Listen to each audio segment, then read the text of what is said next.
From CPRE and the CPRE Knowledge Hub, this is Research Minutes, a weekly look at new and important research in education. Today we look at free college and a plan proposed by President-elect Joe Biden that can impact millions of students across the U.S. In a sense, he covers both an interest in minority mobility in education as well as a general goal of increasing equity and access. We welcome Anthony Carnevale, Director of the Georgetown University Center on Education and the Workforce, which has released a new analysis of the costs and potential impacts of the Biden free college plan. Carnevale discusses his team's findings. In the end, we find that the additional earnings by those people who are able to use the program would ultimately result in tax revenues that would pay the cost of the appropriations after the 10th year. And the implications of the plan, whether it's ultimately implemented or not. In many respects, it is a pretty state-of-the-art view of the broader American economic question concerning inequality in its race and class dimensions. That's right now on Research Minutes.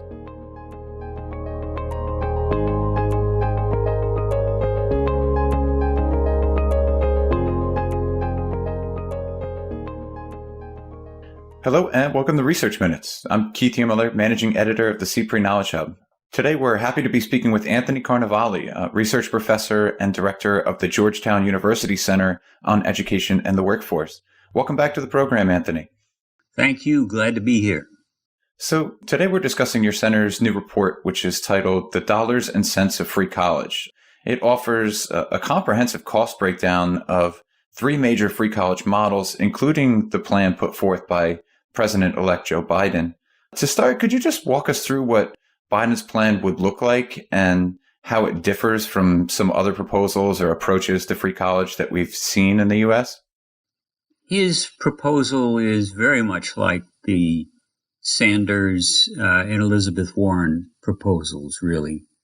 The one thing where there is some difference is that he has a $125,000 limit on family income for eligibility, and he has a specific cost-sharing arrangement with states who want to join his free college plan. So if you don't join, you don't get any federal money, but if you do join, you will get $3 in federal money for every one additional dollar that you spend on public colleges.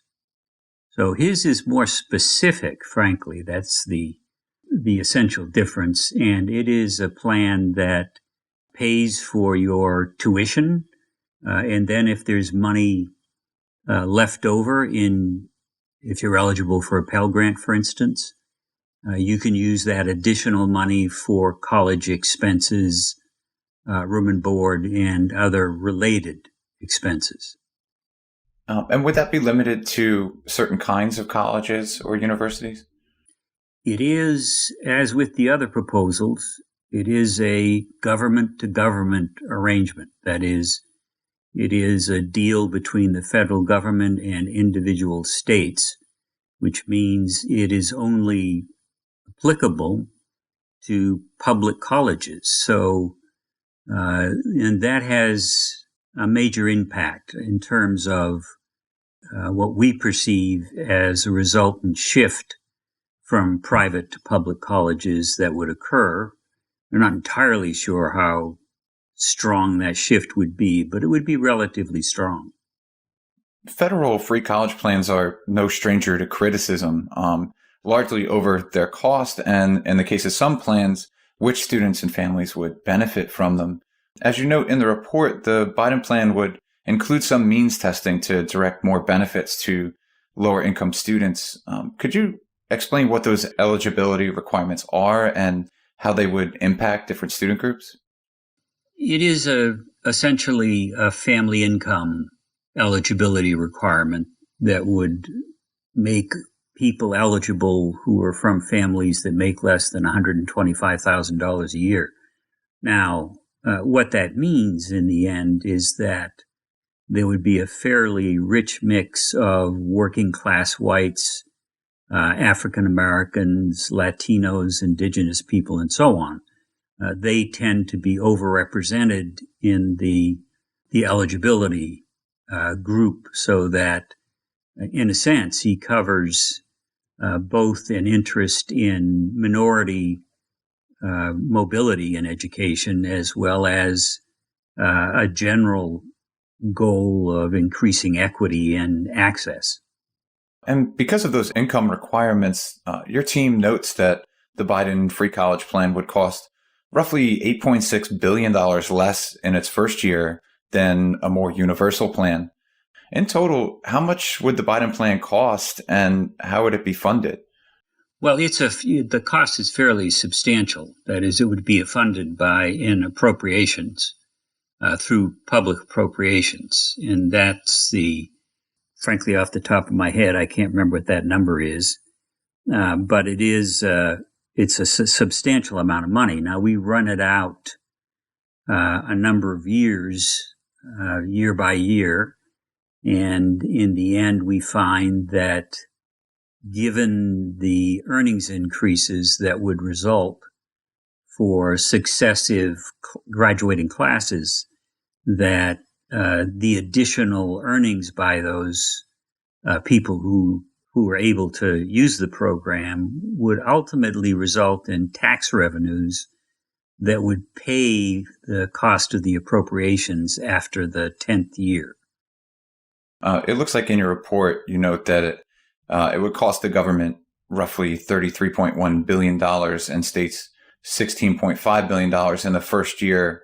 But as you mentioned, that additional tax revenue would ultimately outweigh those costs within a decade. Does that sound right? Yeah. I mean, in the end, what we used is a model that has been developed since the 70s, really, because the government built the Basic Education Opportunity Grant Program, then called the Pell Grant Program. And it's an appropriated program because in the end, the Congress did not want to make it an entitlement, which means that the administration, whichever administration, has to make a request for appropriations in every federal budget. So there has been a lot of emphasis on developing the core of the modeling that we're using here is really fairly robust. It's had decades of trial and error to make it work better. So in the end, we're fairly sure about the costs. The returns, when we estimate the returns, we're looking at using the same model, principally generating graduation rates, participation rates, and earnings, earnings that also account for the effects of increasing the supply of college graduates, the number of college graduates in the labor market, which would, over time, we think, and this is not one of our more solid estimates, it would reduce the so-called wage premium for college over high school by a relatively small amount. That is to say, down from 70% perhaps to 65%. And that brings me to my next question. The title of this report is Dollars and Cents, and it's spelled with an S instead of a C, suggesting that there's more to consider with free college than simply just costs and revenues. What kind of an impact would a plan like President-elect Biden's have on, say, student enrollment or on workers or even colleges that are struggling right now in the wake of the COVID-19 pandemic? Yeah, in the end, the context for a plan like this, should it pass, and I must say that I think it's doubtful that it would pass. That is, unless Biden picks up the 2 runoff Senate seats, he's not going to have the votes for this, be my judgment. I'm pretty sure I'm right about that. So in the end, there are 2 ways to look at this. One is that without the Biden plan, if he doesn't have the votes for it, higher education is in for a rough ride over the next decade or so, because we are seeing the beginnings of a fall off in the size of the college-age population, say 18 to 24-year-olds. And that will result overall in fewer students, which means less revenue. This is particularly true in New England and the Mid-Atlantic states, the only places where the college-age population will grow is in the South and the West. But the challenge there is that the people who will be 18 to 24-year-olds over the next decade and beyond in the South and the West come from families with lower income levels and with parents who have less education and who historically have had lower graduation rates. Participation rates are pretty robust, but graduation rates are very low for these populations. We figured that into our estimates, but absent the Biden plan or something like it, higher education is going to be in a rough space. So we're in a situation because of COVID where for at least a few years we're talking about substantial revenue declines, that is, fewer customers paying full price across both public and private systems. And at the same time, in the public systems, the state contribution, which is important in public colleges, it is under similar pressure. That is, notwithstanding some sort of help from the federal government, a stimulus plan that included aid to state and local governments, states are going to be less and less able to afford public higher education, in part because of the increase in demands for subsidizing medical care. The Biden plan, in many respects, is both a political idea as well as a financial one, and that is that in the end, absent substantial monies for higher education, we're going to see probably a lot of closures, especially in private institutions, over the next decade or so, in part because the demography doesn't favor the higher education business. This is not true for the more selective colleges, because the other thing that's happening in America at the same time is that we're getting more and more families where both parents have a bachelor's degree and the earnings that go with that. So if you're a selective college, say we count about 500 selective colleges in America, the population that you serve with the money that can afford you, that population is going to grow in both the public and private spheres. So there's an issue here about what's going to happen to a lot of private institutions in terms of their actual ability to stay open. And in the case of public institutions, their ability to deliver quality education, absent the Biden money and absent the state money. The other piece of this that is interesting is without Biden's plan or any free college plan or any attempt to subsidize college in America, we're going to see from governments, both federal and state, a substantial increase in demands for transparency in higher education. That is, people who want to know if they're sending their kids to college and they pick a particular college and a particular program, will they be able to get a job, for example, when they graduate? Will it be worth the money?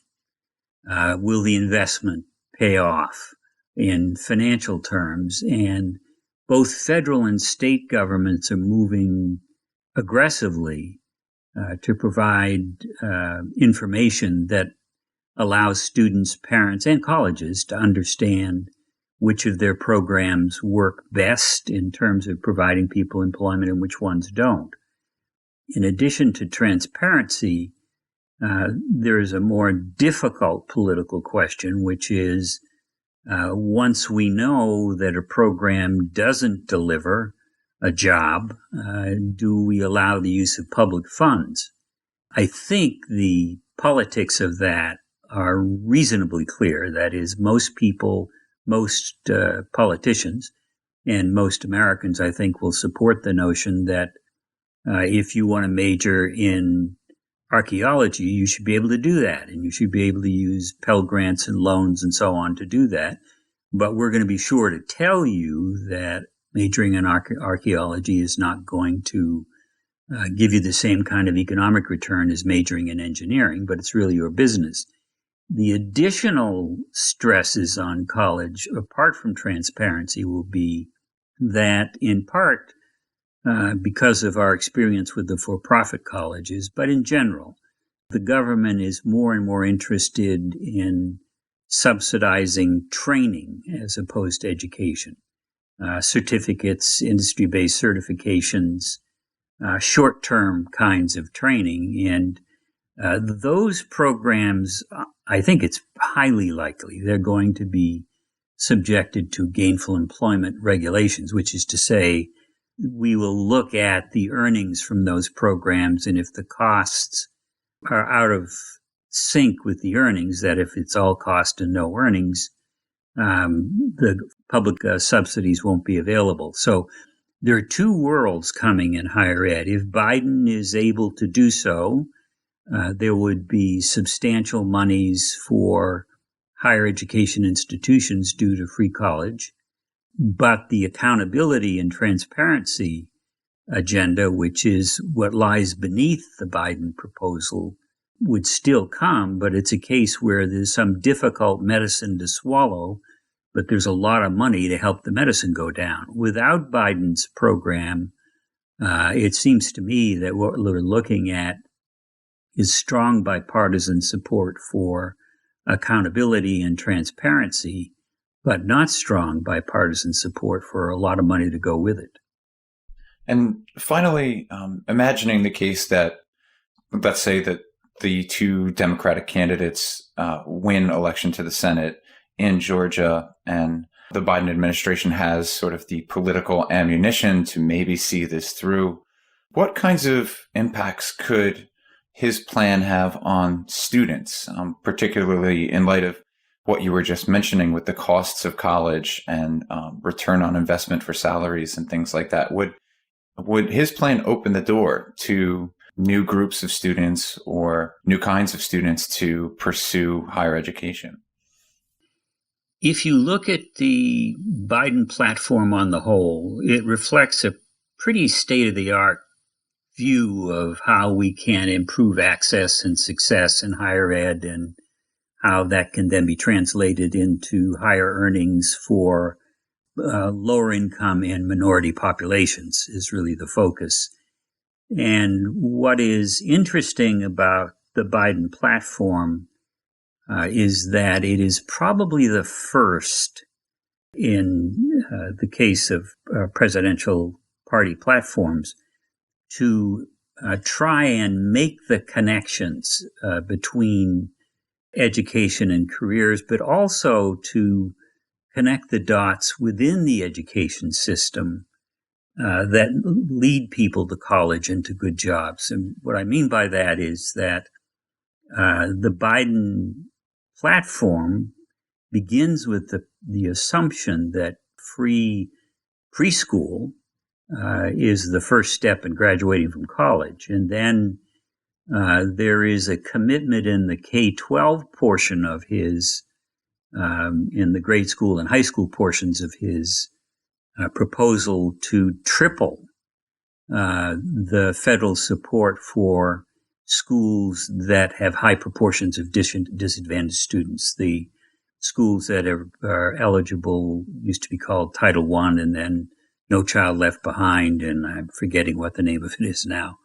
But the Democratic platform did this time, and I think it reflects learning over and a new reality in our economic life, is that you have to provide an education pathway from preschool all the way through post-secondary in order to ensure that you get real increases in people able and both financially and educationally prepared to, in fact, go to college. So this notion, which is essentially the shift in thinking among people who think about education policy, is very much alive in Biden's budget. And then on top of that, he has substantial funding for minority-serving institutions, which adds additional leverage for moving African-American, Latino, indigenous people, and others who go to schools that are essentially dominated by those minority groups to give them substantial additional funding. So when you look at the Biden proposal or the Biden platform on the whole, it is a fairly comprehensive assault on modern reality, which is education pretty much determines a person's lifetime opportunity in economic terms, and that the education system from preschool through college is the principal device that we have as a nation to increase opportunity and provide opportunity, and that reality, and that there is a general preference, a political preference among Americans for using education for these purposes rather than expansion in government power for redistributing income, for instance. So it is a very American plan. We prefer education as a tool to create upward mobility over the direct redistribution of income, for instance, or the expansion of the government welfare state in other areas, because in our culture, which is highly individualistic in its biases, we think that education is a fair way to allocate opportunity because each individual has to do the homework and take the tests and get through school and do well to get a good job. So in many respects, it is a pretty state-of-the-art view of the broader American economic question about concerning inequality and its race and class dimensions. Well, this is really great and incredibly timely work, and we want to encourage our listeners to go and read the full report that we discussed today. Again, it's titled The Dollars and Cents of Free College, and it's available now at cew.georgetown.edu. Anthony Carnevale, thank you so much for speaking with us today. Oh, thank you. Thank you for having me. Thanks for listening to this week's Research Minutes, presented by the CPRE Knowledge Hub. For more episodes or to subscribe to the series, you can find us at researchminutes.org. To share thoughts on today's episode or to suggest a future topic, you can follow us on Twitter at CPRE Hub. That's CPRE Hub.